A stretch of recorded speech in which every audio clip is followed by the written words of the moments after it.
Bonjour Athanase. Bonjour Benoît. Pour terminer ce survol de la technique Alexander, tu m'as dit, mais je pense que c'était hors vidéo, que la technique Alexander était assez ancienne, et voire une des premières, ou la première, ou la mère des techniques d'éducation somatique. Alors, est-ce qu'elle n'a pas un peu vieilli, cette approche? C'est une très bonne question. Je crois qu'au contraire, non seulement elle n'a pas vieilli, mais elle reste dans une certaine mesure tout à fait d'actualité.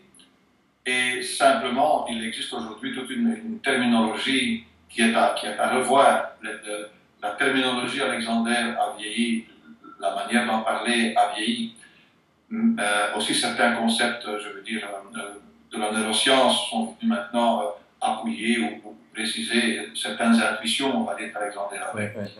Mais dans ces intuitions, il y a celle-ci qui est tout à fait, qui concerne le monde aujourd'hui, qui est la vitesse à laquelle les choses changent. Le monde change à une vitesse effrayante. Or, c'était déjà ce que Alexander ressentait et d'autres à son époque. Et nous, plus que jamais.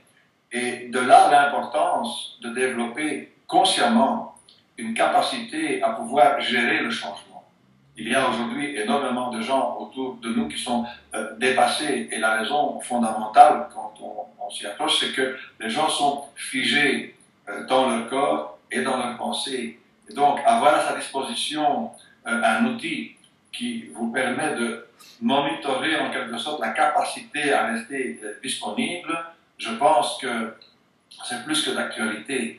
Et la technique Alexander offre cette dimension-là aussi. Voilà, c'est un aspect que je considère très important. Oui, effectivement, dans notre société, la faculté de s'adapter devient une compétence qu'on doit acquérir, sinon, mais effectivement, ça va très vite. Ouais.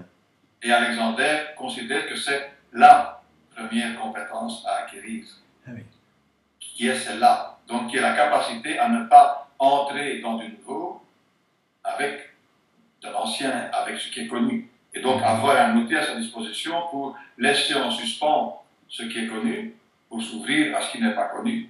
À partir, bien sûr, comme on l'a dit, des tensions que l'on crée à ce moment-là et qui sont habituelles.